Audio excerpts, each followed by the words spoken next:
Dems pledged to reduce perceived influence of superdelegates. This is from a little bit ago. This is from March 10th.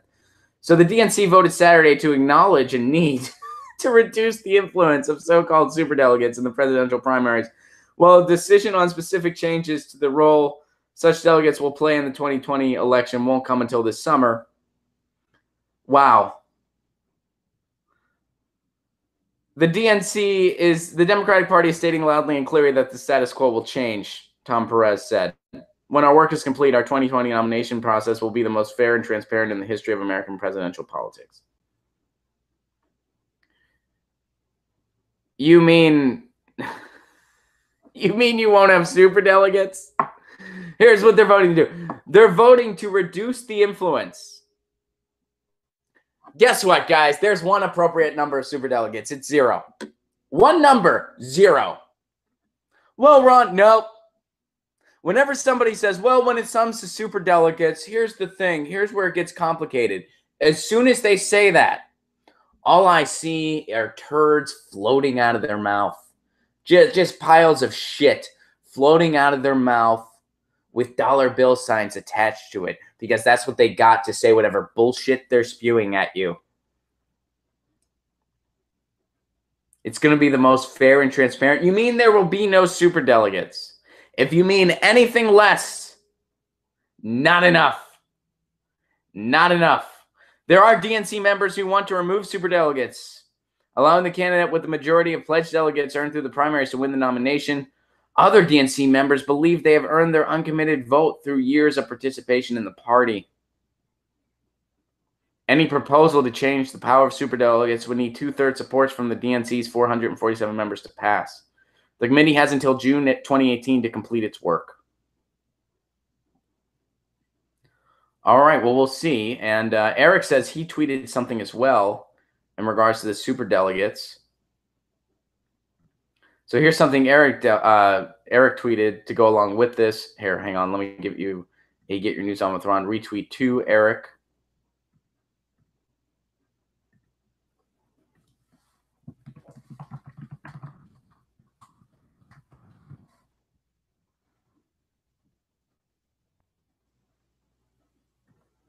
Democrats, this is from CNN Politics. Democrats superdelegates debate left unresolved will continue into summer.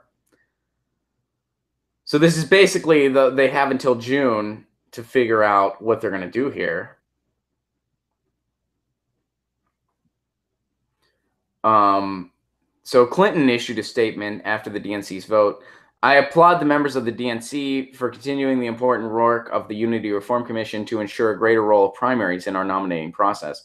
Promote practices like same-day registration to make it easier for people to join our party and ensure that we continue to build strong Democratic Party structures to maximize the number of Democrats participating. Other recommendations in the report include expanding the use of primaries rather than caucuses, implementing same-day voter registration and party switching, making caucuses more accessible, and pulling back the curtain on the party's fundraising and finance agreements with candidates. So all they did was they agreed to revise the role and reduce the perceived influence, to accept a recommendation to do that. So that's all they did. And then in June is their deadline to determine what that means. So all they did, they agreed, we're going to visit the idea of revising the role and reduce the perceived influence of superdelegates. They're accepting a recommendation for that. They're just going to accept the recommendation. They can see that recommendation, and the recommendation might be like, we should not have superdelegates. And they might say, nope, that might be it. And we'll find out for sure in June.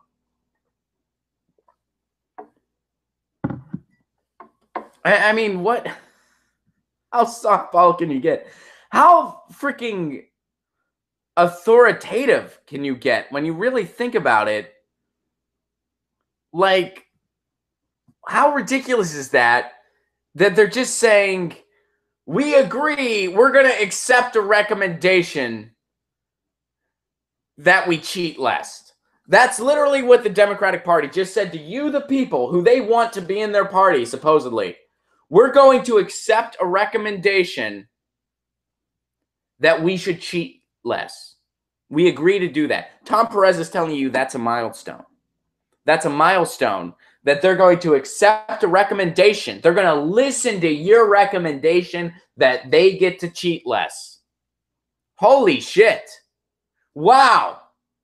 Man, I feel like they're a charity here.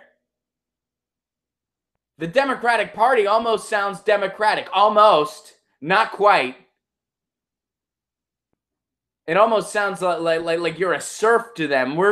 We've agreed that we will listen to your recommendation to let us cheat less. We'll listen to it. Hey, DNC, are you listening? I got this for you. You listening? There's one appropriate number of superdelegates. It's 0. And if the superdelegates aren't 0, guess who ain't listening? I ain't listening. And you shouldn't listen either. And you shouldn't listen either. I'm pointing to YouTube and live. I'm pointing to everyone. We shouldn't listen. Because it's a scam. There's one party. It's a money party, and it's a scam.